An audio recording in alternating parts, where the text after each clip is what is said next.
जादुई दुनिया में।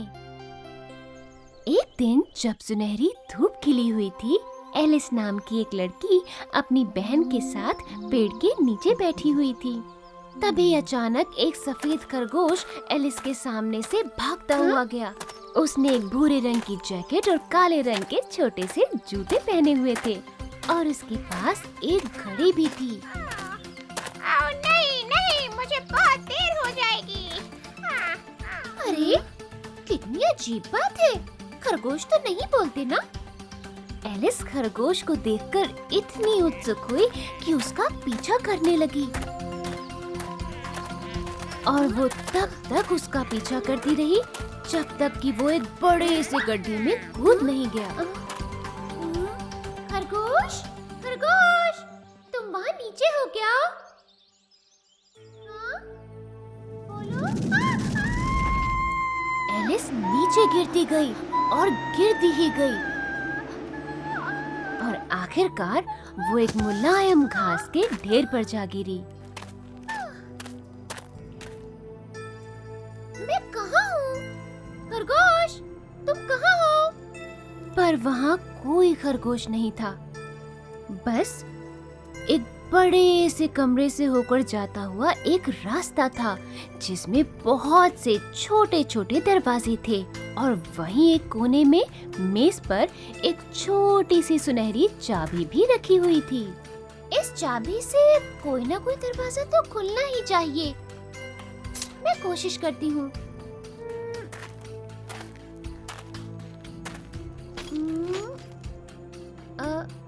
ये इसकी नहीं है। ओह, इसकी भी नहीं है।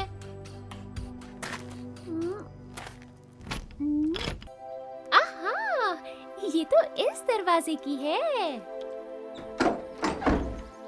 वाह, कितना सुंदर बगीचा है। वो सफेद खरगोश शायद यहीं पर होगा। लेकिन परेशानी ये है कि मैं इस दरवाजे से जाने के लिए बहुत बड़ी हूँ।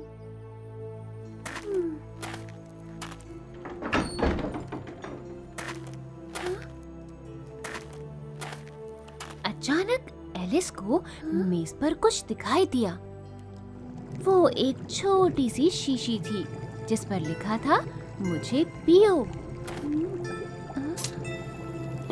जब उसने एक घूंट पिया तो वो बहुत छोटी हो गई। अब एलिस इतनी छोटी थी कि उस दरवाजे में आराम से घुस सकती थी, पर एक और बड़ी समस्या थी। वो उस चाबी को मेज पर ही छोड़ आई थी।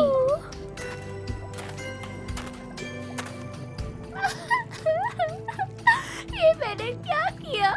अब मैं यहाँ से कभी नहीं निकल पाऊंगी।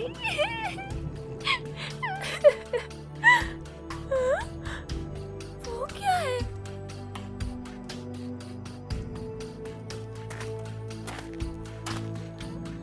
जैसे ही उसने केक खाया, एलिस दोबारा से बड़ी होने लगी। वो इतनी बड़ी हो गई कि वो बड़ा सा कमरा अब उसके लिए छोटा पड़ने लगा। अब उसके पास चाबी तो थी, लेकिन वो उस दरवाजे में घुसने के लिए बहुत बड़ी थी। इससे बुरा कुछ नहीं हो सकता। वो छोटी शीशी पता नहीं कौन है।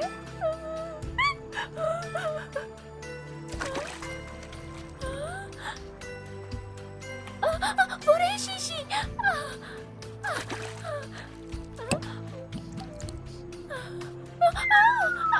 ये मुझे अब फिर से क्या हो रहा है?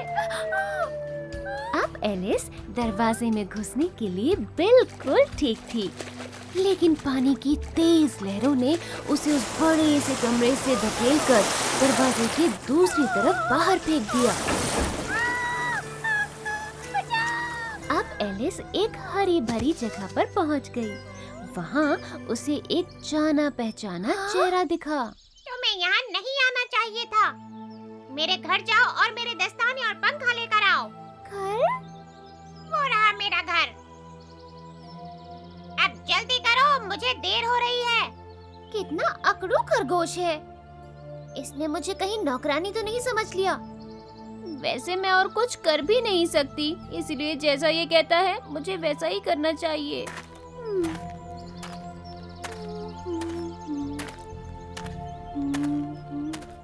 पता नहीं उस खरगोश ने अपने दस्ताने और पंखे कहाँ रखे हैं।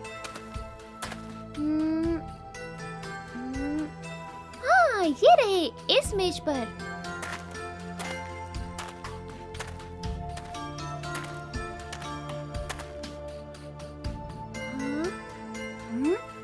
मैं छोटी बनते बनते थक चुकी हूँ। काश मैं दोबारा बड़ी हो सकती, ताकि वो खरगोश मुझ पर हुक्म न चला सके।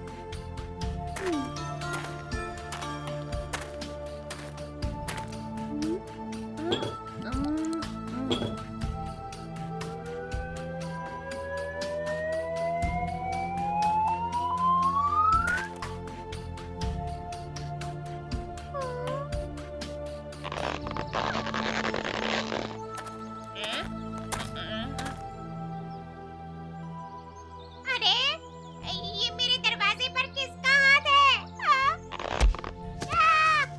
बचाओ! ये राक्षस मुझे मारना चाहती है।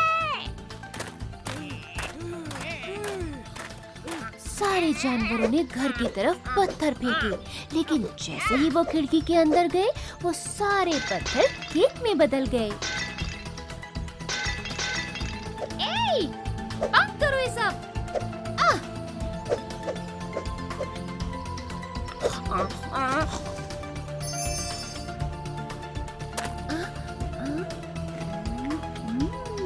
स्वादिष्ट। वैसे मैं सोच रही हूँ कि थोड़े केक खा ही लेती हूँ, लेकिन इससे पहले कि एलिस और केक खा पाती, वो फिर से छोटी होने लगी। वो छोटी और छोटी होती गई। वो इतनी छोटी हो गई कि पीछे के बंद दरवाजे के नीचे से झुककर एक बड़े घने जंगल में पहुंच गई।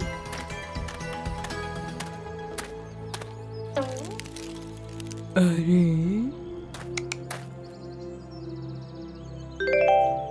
तुम कौन हो? ये सवाल तो मुझे तुमसे करना चाहिए।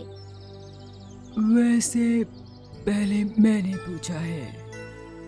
मैं एलिस हूँ। मैं 3 इंच जितनी रहते रहते थक चुकी हूँ। क्या तुम मुझे पहले जैसा होने में मेरी मदद करोगे? एक तरफ से तुम बड़ी हो जाओगी और दूसरी तरफ से छोटी। क्या? क्या कह रहे हो? कैटरपिलर ने कोई जवाब नहीं दिया और एलिस ने अनुमान लगाया कि शायद वो मशरूम के बारे में बात कर रहा है। इसलिए उसने दोनों तरफ से एक एक टुकड़ा तोड़ लिया।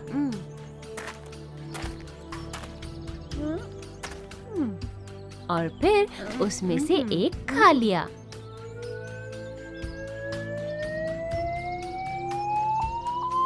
अब क्योंकि वो पहले जैसी हो गई थी, एलिस ने उस सफेद खरगोश को ढूंढना शुरू किया। अचानक उसे एक तेज सफेद रोशनी दिखाई दी, पर वो कोई रोशनी नहीं थी। वो हवा में उड़ते हुए हंसते हुए दांतों का एक जोड़ा था। तुम कौन हो? मैं चतुर बिल्ला हूँ। तुम कौन हो?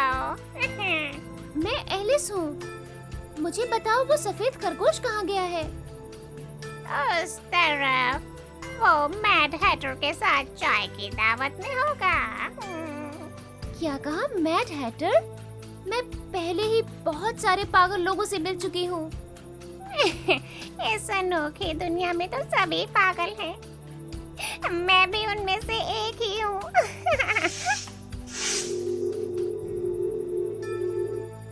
अगर मैं इस जगह से जल्दी ही बाहर नहीं निकली तो मैं भी पागल हो जाऊंगी।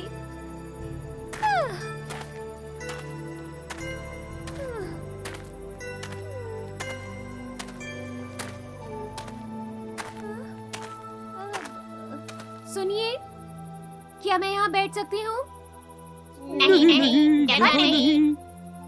पर यहाँ तो काफी जगह है। ये लो शरबत पियो। हाँ? हम्म?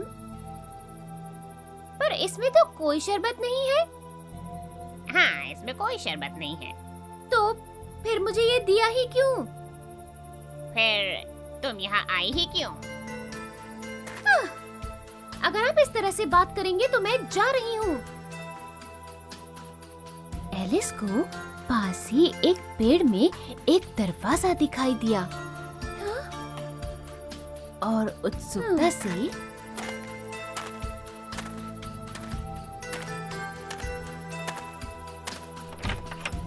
वो उसके अंदर चली गई और एक सुंदर से बगीचे में पहुंच गई। सिर धड़ से अलग कर दो। तुम यहाँ मेरे साथ खेलो। ठीक है। मैं दिलों की रानी हूँ। अगर तुम जीती तो तुम्हारा सिर गया। हाँ?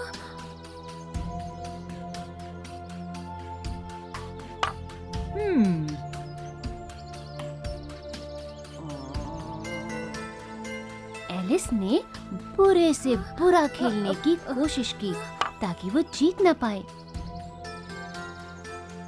लेकिन ऐसा करना मुश्किल था क्योंकि रानी को क्रोके खेलना ठीक से नहीं आता था।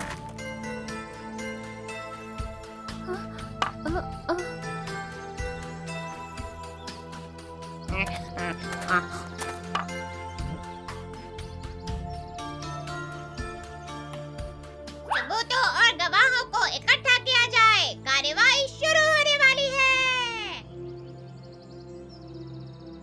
हाँ? सफेद खरगोश? अरे वाह मेरी किस्मत! मुझे तो चिंता हो रही थी कि मैं ये खेल कहीं जीत न जाऊं।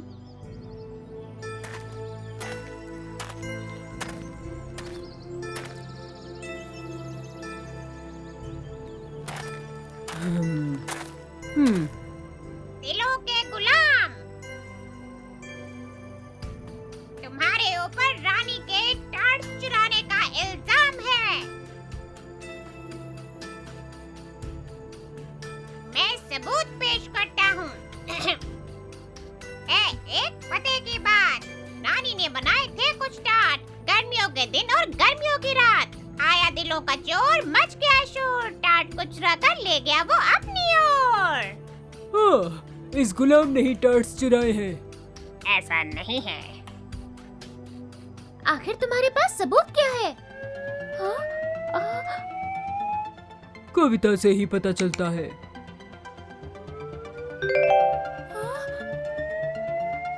ये कोई सबूत नहीं है। तुम्हारी इतनी हिम्मत, सिर धड़ से अलग कर दो। ओह, अब बस बहुत हुआ।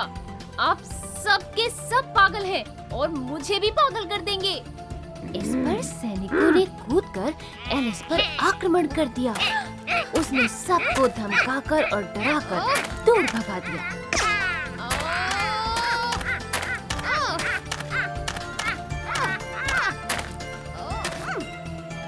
दूर हटो मुझसे, दूर हटो। मैं कहाँ हूँ? लगता है तुमने कोई बुरा सपना देखा है एलिस। हाँ, सचमुच वाकई काफी अजीब सपना था। एलिस खुश थी कि ये सिर्फ एक सपना था, पर क्या सच में